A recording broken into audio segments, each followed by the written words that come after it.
Today's video is going to be about related material, basically what related material is and how to select it. It often causes students great angst, distress and confusion when it comes to related material, so hopefully this clears some of that up. The first thing we'll talk about is what is related material. Basically, a piece of related material can be anything that has been composed, so it can be a novel, it can be a short story, a film, a short film, a poem or a series of poems. It could even be an artwork if you're really art savvy. These are things that I'm a little bit scared of. I've seen it being done very well by an art student, but you need to be confident in what you're doing. You can do plays as well. So there's so many, and sometimes that's the problem, that there's just so many to choose from. Students don't know where to start. So let's have a look. First of all, what do I mean by a quality piece of related material? We're going to talk about this in depth, but the first few key points would be choosing a text that relates to your module or area of study. Whether you're studying discovery or belonging, journeys or conflict, it doesn't matter, but that text needs to be able to fit into that concept somehow. Now, I would think that your piece of related material needs to complement your core text, but not be the same as your core text, because you need to be able to add something new to your discussions. And if you have a related piece of related material that's the same as your core text, you're not adding any new information or any new ideas. So what I'm thinking is that you might, if you're doing journeys, for example, you might choose a text your core text, you might choose a related text where there are two very similar journeys but two very different outcomes, or two very different journeys that come to similar outcomes. They do need to add something different, maybe a different character perspective or a different context or a different individual experience.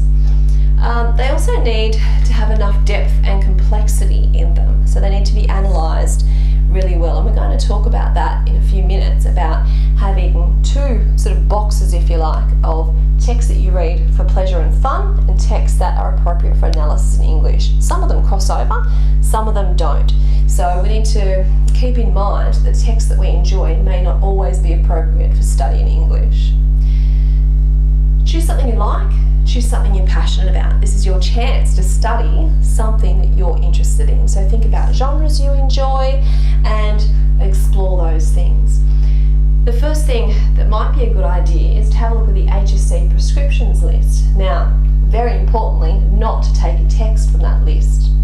Now that's very important because HSC markers want to see that you've explored and stretched yourself, not just taken something off the list. However, what it can help you with is it can show you composers that you may not be familiar with, and you can explore their other works. It might show you genres that you may not be familiar with, and then you can explore those in depth. The texts chosen for the HSC prescriptions list have been chosen discerningly, and they do have complexity and depth, and they have a variety of layers and are specifically chosen for analysis in English. So it might be a good starting point to look at what other works these composers have developed and created. Looking at pleasure versus analysis. So if you think about the text that you read or view that you enjoy, they may not always be appropriate for the analysis box. So let's have a look. If the text that I call just reading for fun might be simplistic and plot driven, and they don't really have different layers or meanings. So it doesn't matter how many times you read them or view them, you're really coming out with the same one idea, and you might really enjoy that idea, and that's fine, but it may not be appropriate for analysis. As well as this box of reading for pleasure, it may not have a lot of techniques in them, especially when you're looking at written text. It may not have a lot of language techniques working. It might just simply be this great text that focuses on plot and character and really gets you in with the characters, and that's great, but it probably doesn't have a place for analysis in English. Texts that are really good for English in terms of analysis are texts that have lots and lots of techniques working together to create this one piece of work. So have a look when you read the text how many techniques you can pick up that are working together to create this, these many different meanings within a text. Often texts that are good for analysis in English have a number of different layers in them and complexities, so every time you go back and reread or review the text, you pick up something new, or you learn something different, or you see something from a different perspective. That is a complex text that would be very good for analysis in English. What else can you look for when looking for related material? And these are some questions that you can ask yourself. think one of the important questions is, does this text transcend time? And what do I mean by that? I mean, has this text lasted hundreds of years, so that means that it's still relevant to people over different times and periods? Will this text be read in 100 years, and why? Texts that often transcend time, they become classics and they become, widely read because they remain relevant year after year after year after year. And I think that is a really good starting point for picking a piece of related material. There are some texts that are probably only going to be good for our generation, your generation, or this time period, and that's okay, but they're probably not appropriate for analysing in English. Have a look at the text that you are interested in and see if it's won any awards. There are a number of book awards out there that are quite well respected, as well as film awards. So see if they've been nominated for anything or won any awards, because that could be a real insight into a text that has complexity and depth and a bit more to it than just a simple story with one meaning. Also have a look at what people have written about these texts. If a lot of people have written about this one text, it probably means that there's a lot to discuss about the text and will give you different insights into the text as well. So that might be another good way to see if your text is appropriate to study for English. Final tips for choosing related material. A lot of people think that choosing Shakespeare is instantly going to get them brilliant marks. And if you analyse it well in a sophisticated way and read lots of material about it, it might. However, if you're just going to choose it just because you think it'll be received really well, it's probably not the best decision. And I'll tell you why. Shakespeare's been around for more than 400 years, and there have been so many articles, responses and essays and books written about Shakespeare that you either have to really engage with many of them to get your own perspective or original idea about Shakespeare, or you're just going to kind of say what everyone else has said, okay? And being English teachers and HSC markers, we've also read a lot about Shakespeare, so if you're just going to regurgitate something you've read on Wikipedia, it's probably not going to be a great start to appropriate related material. So I'm not saying don't use Shakespeare, but use it for the right reasons. Use it because you're really engaged with it, because you want to find out more about it and you're willing to do that reading. I'm always really worried about students choosing TV shows or song lyrics, just because I don't think they often have enough depth for this purpose, and I often think they might just remain in the box of fun things to read or view. Song lyrics especially, they're quite repetitive, and that means they often don't have as much depth. I mean, think about the person that is analysing a novel with 50,000, 80,000 words, and a song which might have 50 words in it. Obviously there's going to be a lot more to analyse in a novel. Again, I'm not saying not do it, I'm just saying be really careful and take your teacher's advice with that. If someone really wants to do a song lyric, I then tell them to do a collection of song lyrics, because then at least you have a lot more words to analyse. But I think I would leave that as my absolute last option and only use it if I was really passionate about it or had something new and original to say about it. What's hot right now might not be the best option. For example, The Book Thief is one of the best books I've read, one of my favourites. However, the film has just come out this year, and so a lot of students might choose that text for their piece of related material. And although it's a really good text and some students might analyse it really well, I get the feeling that a lot of students will just read one or two things about it and just kind of write about it, and that's it. And it's overly popular. And as an HSC marker, we like to see that you have extended and challenged yourself and explored different texts, not just chosen something that's come out this year. So what's hot right now might not be the best choice. So really extend yourself, do your research. And research has never been easier now because you have the internet.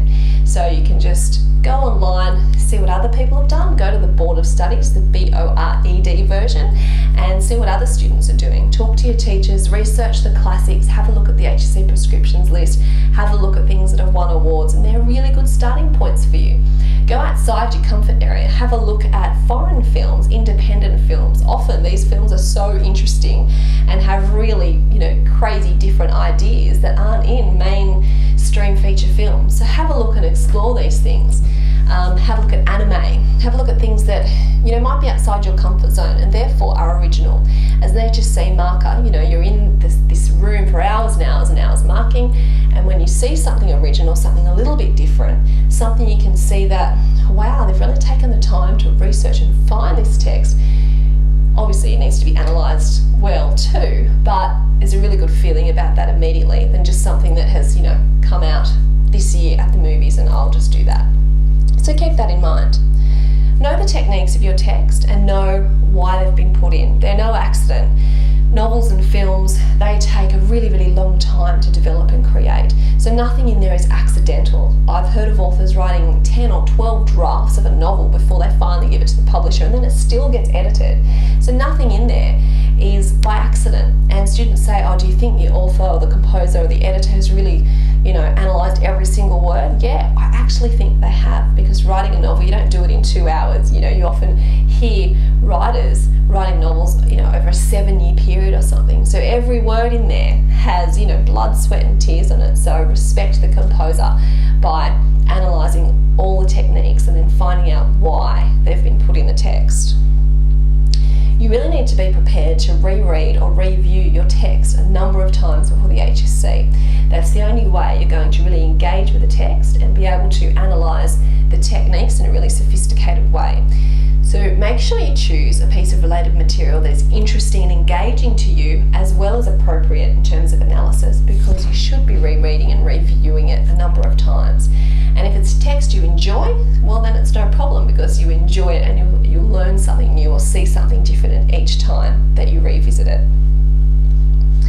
Something else really important is to choose another form than your core text. So if you're reading a novel, don't choose another novel, because the HSC marker is going to think that you only know how to analyse novel. So you need to choose something different, a play or a short film or a visual text, a picture book, so you can show that you know how to analyse different techniques. Obviously, literary techniques are going to be very different to visual techniques, and so you need to show the marker that you know how to analyse these things. And then we think that, yes, you've engaged with this course, you've engaged with the concept, you know what you're doing, and you're probably going to get better marks. Make sure that when you have researched a number of pieces of related material, that you bring 2 or 3 to your teacher. There's nothing more heartbreaking than a student coming back and go, oh, I love this text, I can't wait to study it, I've spent, you know, days analysing it, I'm going to use it. And the teacher says, don't think that's the best text for the concept, I don't think it's a higher order enough text or complex enough, and then the student is deflated, doesn't want to look for another related material and probably uses that one anyway. So before you fall in love with your text, choose maybe another one that you also really like and show your teacher and say, hey, what do you think? And you know what, there's nothing wrong with having more related material than you require, because you might go into the exam and think, oh wait, you know, the one I originally thought, it doesn't really suit the question, I'm going to use this other one. Okay, it is more work because you're going to have to analyse them really in depth, but there's nothing wrong if you want to have 2 pieces of related material for a module, for example. Sometimes they ask you for 2 in the area of study. There's nothing wrong with having more, because it makes you well read. Often the best writers are also really avid readers, and so it's only going to benefit you anyway. Okay, so nothing you study or research or read or view is a waste of time. It's all adding to that body of knowledge that you have about English. So when you're analysing a text, there are a number of things that you need to look at. You need to look at context, and sometimes choosing a text that might be similar to your core text but is written in a completely different context might be interesting, because the way individuals react to situations is going to be dependent on their context. The way the composer writes the text will be dependent upon the context they live in. A person writing, you know, in amidst a war is going to write very differently, most probably, to a person who is living in a very wealthy, developed country, for example. So you need to have a look at context and play around with those, because that can often be quite interesting as well. Think about the purpose of the text. Texts that are appropriate for English analysis are usually not just for entertainment, but for making you think, making you change your mind about something, making you ponder the issue or see it in different ways. Okay, so what's the purpose of this text, and what is the composer trying to do? Are they trying to critique society, and why are they doing that? Think about the target audience. Usually most texts will have a specific target audience in terms of age or gender or a type of person. So think about who this text is aimed at and why. We've talked about techniques and knowing those really well, and how the techniques create meaning and how then they relate to your core text as well in terms of the concept and the techniques that are used and the purpose. So all these things will go toward creating this fantastic analysis you'll have of these texts, which then hopefully will provide and bring new ideas to the discussion, and that's how you write an extended response or essay that is original, and you have a thesis that is strong and engaging and sustained, and it really starts with the text that you study. So please don't leave your related material as an afterthought. Please don't leave it the week before you have an assessment task, because choosing a piece of related material is really important for your end product. And you know, it is hard, and I think it's hard because there are so many texts to choose from. But hopefully what I've spoken to you about today can help you make a start of research and do that as early in the course as you can, so then you can really get a grasp on this piece of related material and write a really strong response. Good luck.